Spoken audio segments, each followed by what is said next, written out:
Salut, c'est Aurélien, j'espère que tu vas bien. Dans cette vidéo, je vais te parler de ma journée d'hier. Avant ça, j'aimerais me présenter. Donc, je m'appelle Aurélien, j'étais en obésité sévère. Il y a 2 ans en arrière, je pesais 140 kilos et j'ai perdu 53 kilos en 2 ans. Donc voilà, la première chose que j'aimerais te partager dans cette vidéo, c'est les petits déjeuners. Les personnes ont des petits déjeuners actuellement qui sont pas bons pour la santé. C'est des petits déjeuners qui n'apportent absolument pas d'énergie. Et à partir du moment où tu n'as pas d'énergie dans ton corps, tu ne peux pas avoir une santé optimale. Tu ne peux pas travailler de manière optimale, en fait. Tu vois ce que je veux dire? Le déjeuner qui peut être faussé, c'est le pain avec la confiture et le beurre. Le pain avec la confiture et le beurre. Ça, c'est un petit déjeuner qui ne va absolument pas t'apporter d'énergie. C'est un petit déjeuner qui est conditionné par les habitudes. On nous a appris depuis tout petit, nos parents nous ont dit voilà, il faut manger ça au petit déjeuner et ça s'est répercuté par la suite et on a tellement l'habitude de manger ça qu'en fait on mange ça non pas parce que ça nous fait vivre, parce que ce sont des aliments qui nous fait être en vie, c'est parce que c'est des aliments qu'on a l'habitude de manger en fait, et ça nous apporte absolument pas d'énergie. Qu'est-ce que je peux te conseiller à la place de ça? C'est de manger du muesli par exemple, des jus de légumes et fruits par exemple associés à ça, du lait végétal parce que le lait de vache c'est pas bon. Ensuite, tu as le café. Bien sûr, le café, moi, c'est quelque chose que j'aime bien. Moi, ce que je vais expérimenter, moi, je veux te partager mon problème avec le café. Le café, en fait, moi, j'en bois beaucoup trop. C'est une addiction. On vit dans un monde d'addiction, c'est-à-dire qu'on ne peut plus s'en passer. Déjà, le café. Voilà, le café, qu'est-ce que tu as l'impression que ça t'apporte? Le café, tu as l'impression que ça va te réveiller, et pour te réveiller, forcément, tu as l'impression que ça va t'apporter de l'énergie. Or, le café, ce n'est pas quelque chose qui t'apporte de l'énergie, c'est un stimulant. C'est un stimulant qui va t'apporter quelque chose sur le court terme, d'accord? Et ça va redescendre, c'est le principe de toute drogue. C'est pour ça que à un moment donné, ça va te réveiller, tu auras l'impression que ça va te réveiller, en fait, ça va donner un shoot, et après, ça va redescendre, c'est le principe de la caféine, en fait. Le conseil que je te donne, c'est que tu bois, parce qu'on est souvent tendance à manger en excès le café. Le conseil que je te donne, c'est de boire tes 3 tasses de café par jour. Bois 3 tasses de café par jour, pas plus, parce qu'après ça va devenir mauvais pour la santé. Tu bois 3 cafés par jour et ensuite tu le remplaces par du thé, tout simplement. Mais le thé, pareil, il faut l'acheter il faut l'acheter de la bonne qualité en fait, de la bonne qualité de thé, tu vois ce que je veux dire? Donc, tu remplaces, dès que tu as bu tes 3 tasses, tu remplaces le café par du thé. Mais il faut acheter du thé de bonne qualité. Et le thé, l'acheter, tu vas acheter une petite thermos que tu peux conserver le thé au chaud tout au long de la journée, des trucs tout jolis, tu vois. Genre le couvercle qui se transforme en verre, tu vois, c'est extrêmement intéressant. Et tu vas boire du thé. D'accord? Et le thé, ce qui est intéressant par rapport au café, c'est que le thé, tu peux en boire 1 litre, 2 litres sans que ça altère sur ta santé sur le long terme, alors que le café, au-delà de 3 tasses, ça va être mauvais. Donc, je te demande pas d'arrêter le café parce que le café, c'est addictif. Moi-même, j'en bois. Tu vois ce que je veux dire? Là, je vais en boire un après cette vidéo, tu vois. Mais au-delà de 3 cafés, tu le remplaces par un autre thé pour pas que ça altère ta santé. Voilà, pour cette petite parenthèse par rapport au café, tout simplement. Ensuite, moi personnellement, le soir, je commence à me connaître, tu vois ce que je veux dire? Je sais que je vais faire des crises de boulimie. Je parle beaucoup de mes crises de boulimie parce que c'est la base de ma perte de poids, c'est la base de mon succès. Et par rapport à ma réussite dans le maintien du poids, c'est la gestion de mes crises de boulimie. Je sais qu'actuellement, je ne suis pas armé pour les enlever complètement, c'est-à-dire manger un repas à 18 h et ensuite, après, ne plus rien manger jusqu'au lendemain. C'est vrai qu'on va te dire dans la théorie que le soir tu ne bouges pas, tu as moins besoin de nourriture, tu vois ce que je veux dire? Tu as moins besoin de nourriture et du coup, voilà, ton corps ne fonctionne pas, tu vas être à l'arrêt, donc il faut pas manger beaucoup le soir. Le soir, il faut pas manger beaucoup. Or, moi, personnellement, le soir, c'est là où je vais avoir tendance à manger plus. Pourquoi? C'est pour me réconforter par rapport à mes émotions, tu vois ce que je veux dire? En ce moment, je fais quelque chose, voilà, qui est difficile pour moi. et ça me travaille et ça me donne envie de me réconforter dans la nourriture. Tu vois, parce que j'apprends de nouvelles informations, je suis en stage et on va me dire tout un tas de choses que je n'arrive pas à retenir. Après, on va me dire que je suis pas un bon stagiaire, que je retiens pas les choses, que j'ai des lacunes, que je devrais déjà avoir acquis des choses que je ne sais pas, vu les questions qu'on me dit et que je ne sais pas répondre. Voilà, je suis beaucoup sollicité tout au long de la journée et des fois, vu que je suis sensible, on me dit des choses qui vont m'affecter plus que d'autres choses, tu vois ce que je veux dire.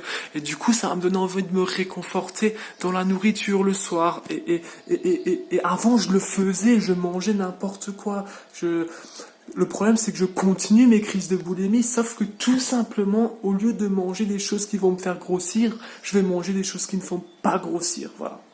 Je me je me connais. Aujourd'hui, je suis arrivé à un stade, par exemple, où, par exemple, je te donne un exemple vraiment concret. Je sais qu'à 19 heures, je n'ai pas faim parce que j'ai déjà mangé un petit peu j'ai déjà mangé un petit peu il y a pas longtemps. Mais par contre, je sais pertinemment que dans 1 heure ou deux, je vais nouveau manger quelque chose, je vais nouveau avoir faim, tu vois. Et au lieu d'attendre au bout d'1 heure ou 2 heures où je vais me lever pour manger, je me prépare quelque chose. Je me prépare quelque chose qui va pas me faire grossir. J'anticipe mes crises de boulimie. Avant, je ne le faisais absolument pas. C'est-à-dire que vers 19 heures, je commence à me repréparer une petite sauce blanche avec des légumes. D'accord? Pour quand je vais me lever, je vais manger ça plutôt qu'autre chose, plutôt que des gâteaux, des chips. Bon, ça, j'ai plus dans mes placards, quoique j'en ai nouveau parce que la personne avec qui je vis en a, donc c'est difficile. Bon, ils sont cachés, donc voilà. Tu anticipes tes repas.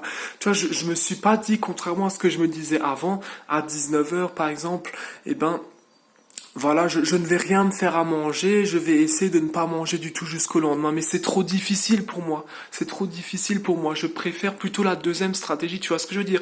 Plutôt que d'essayer de m'obliger à ne pas manger, à ne pas faire de crise de boulimie, parce que je commence à me connaître et je sais pertinemment que ça fait des années que je vais faire des crises de boulimie. Donc autant continuer à faire mes crises de boulimie, mais manger des choses qui ne font pas grossir. Voilà. Hier, par exemple, j'ai testé un truc extrêmement bon, c'était super bon et c'est extrêmement simple. J'ai cuit 1 kg de chou-fleur, d'accord. Ensuite, j'ai cuit 1 kg de choux Bruxelles, d'accord. 1 kg, c'était quoi? C'était du poireau, 1 kg de poireau, d'accord. Et 1 kg de courgettes, il me semble. C'était quatre légumes différents. Et je les ai mélangés ensemble, et avec l'eau qui m'a servi de cuire ces légumes, et ben j'ai mis de la farine, tac tac tac tac, ça fait de la sauce blanche, tu le mélanges dedans. Et le goût du poireau va rendre vraiment le plat excellent, excellent. C'était vraiment excellent, je te recommande vraiment de faire ça. Donc c'est ce que je me suis fait à manger. C'est ce que je me suis fait. Mange des légumes à volonté, voilà tout simplement.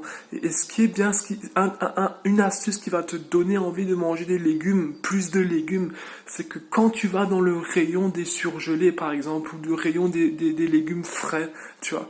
C'est-à-dire que tout simplement, tu vas t'écouter et tu vas regarder qu'est-ce qu'aujourd'hui te ferait plaisir par rapport à ce que tu vois. Les légumes que tu aimerais acheter. Tous les jours, tu prends des légumes différents et tu prends des légumes par rapport à ce que tu as envie de manger, pas juste manger des légumes pour manger des légumes. Tu vois ce que je veux dire? Premier conseil. Ensuite, moi j'ai déjà récemment par rapport aux fruits frais. Les fruits frais, c'est extrêmement intéressant au niveau du prix parce que ça va être moins cher. D'accord? Il y a certains légumes qui vont être moins chers dans le rayon frais que dans le rayon surgelé. Tu vois, tout simplement parce qu'il y a certains légumes que tu payes leur préparation, ils sont coupés, etc. Ils sont coupés, ils sont déjà préparés, ils sont déjà pré-cuits, et ça, tu vas payer plus cher. Aux légumes frais, c'est pas préparé. C'est pour ça que ça va être moins cher. Par exemple, récemment, j'ai testé 2 choses au niveau des légumes frais. J'ai acheté 2 gros choux-fleurs. L'un était 1,6 kg, l'un était 2 kg. Ce qui est bien par rapport à ça, c'est que peu importe le prix, c'est payé à la pièce. Ça veut dire 1,6 kg et 2 euros, c'était le même prix, 3,50 €, alors qu'au surgelé, à ce moment-là, dans un Cora Auchan, dans un Cora supermarché, les 600 grammes, c'était à 2,50 €. Donc j'ai payé pratiquement moitié prix en achetant les choux-fleurs.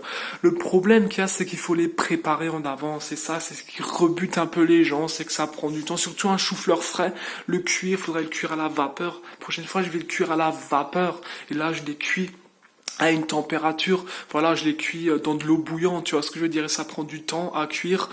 Et moi, je pense qu'il faut quand t'achètes, le conseil que je peux te donner, que je vais appliquer, d'accord, et que j'applique déjà, c'est que quand t'achètes du légume frais, comme du chou-fleur, quand tu rentres chez toi, au lieu de tout de suite le ranger tel quel dans le réfrigérateur, tu vas déjà le couper et le mettre dans un petit tupperware.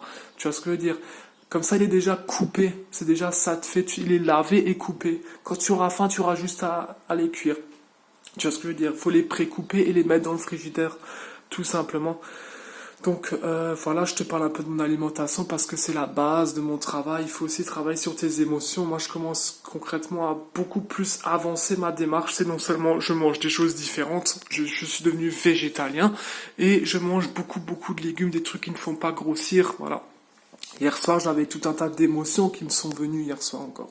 Tu vois, il faut travailler sur tes émotions. Il faut non seulement manger des choses qui ne vont pas te faire grossir, mais en plus, il faut régler tes émotions. Il faut essayer, voilà, faut mieux gérer tes émotions et résoudre ça. Et ça va te permettre justement de mieux gérer ton poids aussi. Ça, je vais t'en parler dans une précédente vidéo.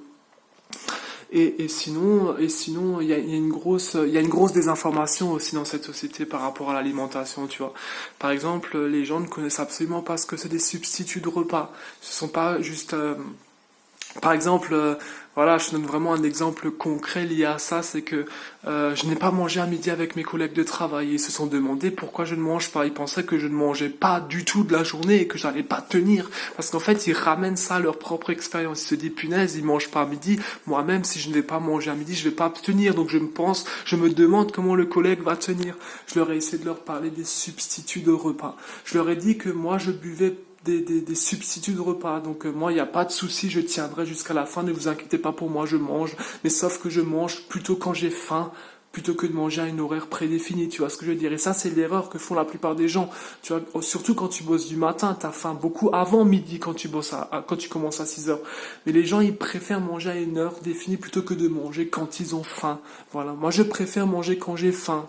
Voilà. Et deuxièmement, je prends des substituts de repas. J'aime bien ça parce que je trouve ça pratique et sain. Alors, quand tu dis boisson à boire, les gens pensent tout de suite à protéines, voilà. Les boissons à boire, les shakers sont souvent associés à la protéine. Parce que tu penses au bodybuilding, à la musculation, qu'il faut des protéines pour être fort. En fait, moi, je prends des substituts de repas. En fait, le shake que je bois, c'est pas que des protéines, c'est aussi tous les autres bienfaits qui est associé à un vrai repas. Tu vois ce que je veux dire? Et voilà, moi, je prends des substituts de repas et aussi également, en ce moment, c'est très pratique quand tu es dans la vie active, dans la vie moderne. Moi, je te recommande vraiment de prendre la smart food, des substituts de repas. C'est très facile et du coup, tu as ta petite barre, la barre qui remplace un repas complet. Tu vois ce que je veux dire? Et c'est très pratique, tu l'as sur toi et dès que tu t'écoutes davantage et dès que t'as faim, tu le sors et tu le manges. Voilà, tout simplement. Moi, je préfère manger quand j'ai faim. Et quand j'ai faim, j'ai tout de suite un truc sur moi, un truc qui va m'apporter tous les bienfaits qu'apporte un repas. Et c'est quelque chose de très pratique et ça te permet justement de plus avoir la sensation de faim et d'être tranquille avec ça. Tu vois ce que je veux dire? Et voilà pour cette vidéo. J'espère que ça t'a plu. Je te retrouve dès demain dans une prochaine vidéo. Ciao, ciao.